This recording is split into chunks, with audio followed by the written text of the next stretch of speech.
TG Plus News edizione di Venezia, buonasera. In apertura del nostro notiziario la cronaca. Vigili del fuoco al lavoro per le forti piogge che dal tardo pomeriggio di ieri stanno interessando la regione e tra le province più colpite è quella di Venezia.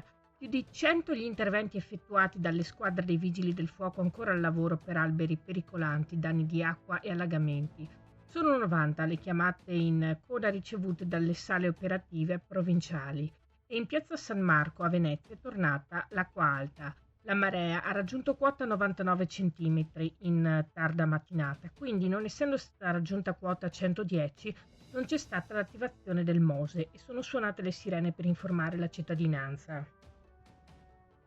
Cambiamo argomento. La politica deve assolutamente fare uno sforzo affinché il Comitato di Sicurezza Finanziaria si esprima con urgenza e immediatezza perché non si può perdere un'occasione di sviluppo e rilancio così importante per il territorio veneziano. Tutto quello che era nelle nostre possibilità e in quelle degli attuali amministratori di Superjet lo abbiamo fatto. Ora è la politica che deve intervenire senza temporeggiare, altrimenti tutto il progetto rischia di andare in fumo. Queste le parole del segretario nazionale della FIM-CISL Fabio Bernardini a valle delle interlocuzioni avute sul tema inerente la Superjet International di Tessera, alla notizia del termine fissato dal demanio per il 31 ottobre, data entro la quale, se non arriverà un parere favorevole alla vendita di Superjet, questa finirà in liquidazione. Voltiamo pagina. La città metropolitana comunica di aver prolungato fino a sabato 14 settembre l'ordinanza che prevede un senso unico alternato temporaneo regolato da impianto semaforico con limitazione della velocità a 30 km orari lungo la strada provinciale 12 Casella 9 Piove di Sacco in corrispondenza del ponte sul Naviglio Brenta in località Paluello, nei comuni di Stra e Fiesso d'Artico, per consentire la conclusione del riposizionamento definitivo dei sottoservizi acqua, luce e gas spostati provvisoriamente per l'esecuzione dell'intervento di consolidamento del manufatto, oggetto nelle settimane scorse di un profondo intervento di risanamento strutturale.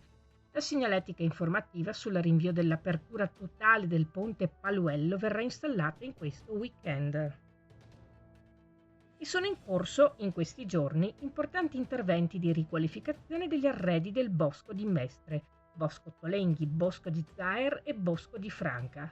I lavori riguardano l'installazione di nuove sedute in legno, nuovi totem informativi e leggii didattici.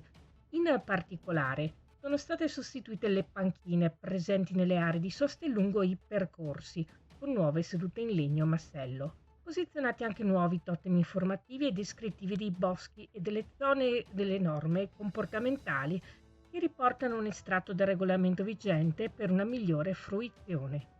Infine, la riqualificazione ha anche previsto l'installazione di leggii didattici per la valorizzazione del patrimonio vegetale esistente e per conoscere la biodiversità di flora e fauna presenti nelle aree boschive.